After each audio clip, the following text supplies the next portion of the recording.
you, Mr. Crump. The information that I am about to present comes from a review of the medical records that have been provided. This information can be confirmed and added to by the final autopsy report. Review of the medical records demonstrates this is an example, a slice of a CT from Brianna Grier.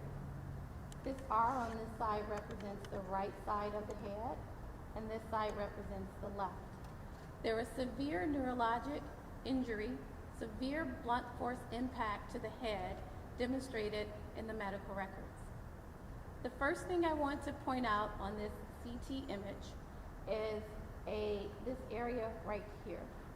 This represents swelling of the scalp. The brightest white rim that you see here represents the skull. So that's the thick white part of the skull. Inside of the skull, this mix of gray, different shades of gray, represents the brain. So I want to point out a few things. So here is the scalp hematoma or scalp hemorrhage. The CT scan also demonstrated a fracture on this side of the skull. I'll use the other board now, Mr. Crump.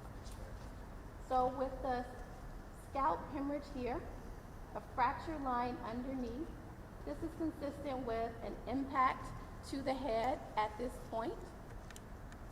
What can sometimes happen when the brain or the head has an impact at one site, the brain can move inside of the skull, and that can cause injury directly opposite to where the impact occurred. And so you may end up with injuries on one side and injuries on the other side. We call that a coup and counter-coup injuries.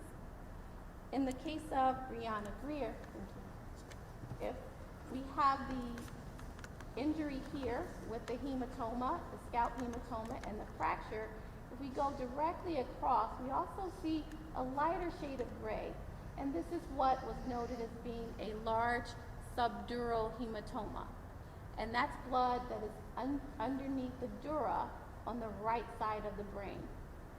What was also noted was severe hemorrhage. There was subarachnoid hemorrhage, and there was hemorrhage within this black area, the intraventricular space.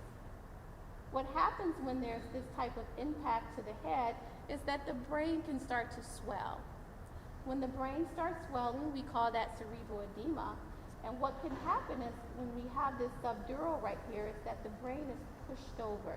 And so what happens is that the brain becomes very swollen inside the skull.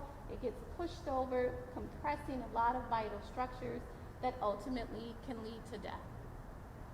In this case, the cause of death is consistent with the severe blunt force injury that occurred inside of the head.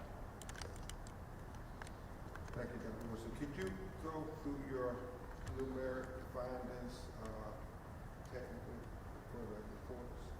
Technically, for the reporters, yes.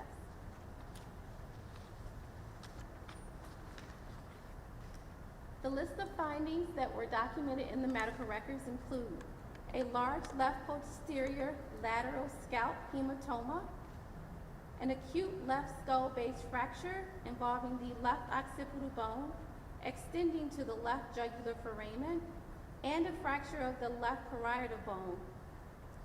There was a large right-sided subdural hematoma, diffuse subarachnoid hemorrhage, intraventricular hemorrhage, subfalcine herniation, and the subfalcine herniation occurs when the brain becomes so swollen that it shifts from one side to the other.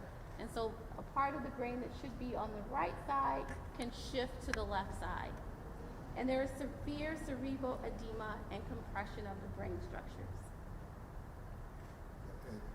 And I know you explained it, and I just want to be clear. So, is it likely when her head hit a hard object, we don't know what that hard object was, it caused her brain to move around inside her skull? Yes. And you said there were two fractures. Could you articulate for us? Yes, there were 2 fractures identified by the radiologist on the CT scan. One fracture is in the left occipital bone, the left side of the occipital bone, and the other is on the left parietal bone. So the occipital bone is the bone in the back, posterior aspect of the head, and the parietal bone is on the lateral, on the side of the head. So those are the 2 fractures that were demonstrated on CT. The autopsy may confirm more, may confirm additional fractures, and also help us further characterize the extent of injuries. Dr. Willson, would it be logical to conclude that it would be a violent impact that would cause a skull fracture in 2 places? In this case, these injuries are very severe and indicate a significant amount of force to cause these types of injuries. Thank you, Dr. I'm sure the reporters may have